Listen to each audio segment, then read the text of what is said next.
গজারিয়া উপজেলার একাধিক এলাকায় তিতাস গ্যাস কর্তৃপক্ষ অভিযান পরিচালনা করে 2টি অবৈধ চুনা কারখানা উচ্ছেদ ও একটি কয়েল তৈরির কারখানা সিলগালা করেছে। গতকাল রোববার দুপুর থেকে বিকাল পর্যন্ত এ অভিযান পরিচালিত হয়।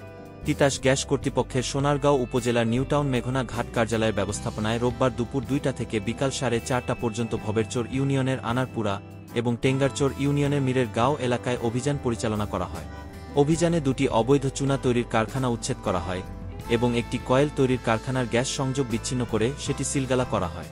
গজারিয়া থানা পুলিশ, ফায়ার সার্ভিস এবং স্থানীয় প্রশাসনের সহযোগিতায় তিতাস গ্যাস কর্তৃপক্ষ এ অভিযান পরিচালনা করে। নির্বাহী ম্যাজিস্ট্রেট হিসেবে দায়িত্ব পালন করেন গজারিয়া উপজেলার সহকারী কমিশনার ভূমি ও নির্বাহী ম্যাজিস্ট্রেট মো মামুন শরীফ। তিতাস গ্যাস মেঘনা ঘাট কার্যালয়ের ব্যবস্থাপক প্রকৌশলী সুরজিৎ কুমার সাহা জানান, আজকের অভিযানে 2টি চুনা তৈরির কারখানা উচ্ছেদ করা হয়েছে। পাশাপাশি একটি কয়েল তৈরির কারখানার গ্যাস সংযোগ বিচ্ছিন্ন ও সিলগালা করা হয়েছে।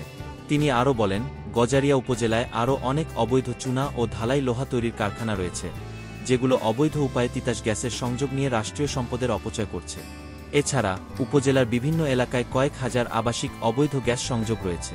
পর্যায়ক্রমে অভিযান পরিচালনা করে এসব অবৈধ সংযোগ বিচ্ছিন্ন ও উচ্ছেদ করা হবে। প্রকৌশলী সুরজিৎ কুমার সাহা জানান, কয়েকটি অবৈধ চুনা ও ঢালাই লোহা তৈরির কারখানা তিতাসের হাই প্রেসার লাইন থেকে অবৈধভাবে সংযোগ নিয়ে নিয়মবহির্ভূতভাবে গ্যাস ব্যবহার করছে।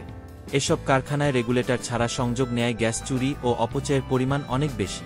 প্রতিটি চুনা কারখানা প্রতি মাসে প্রায় ৫০ লাখ থেকে ১ কোটি টাকা মূল্যের গ্যাস অপচয় বা চুরি করে থাকে। উল্লেখ্য, গত ৯ মার্চ অপর একটি অভিযানে 2টি চুনা কারখানার গ্যাস সংযোগ বিচ্ছিন্ন ও উচ্ছেদ করা হয়েছিল। তিতাস গ্যাস কর্তৃপক্ষ জানিয়েছে, অবৈধ সংযোগ বিচ্ছিন্ন না হওয়া পর্যন্ত অভিযান চলমান থাকবে।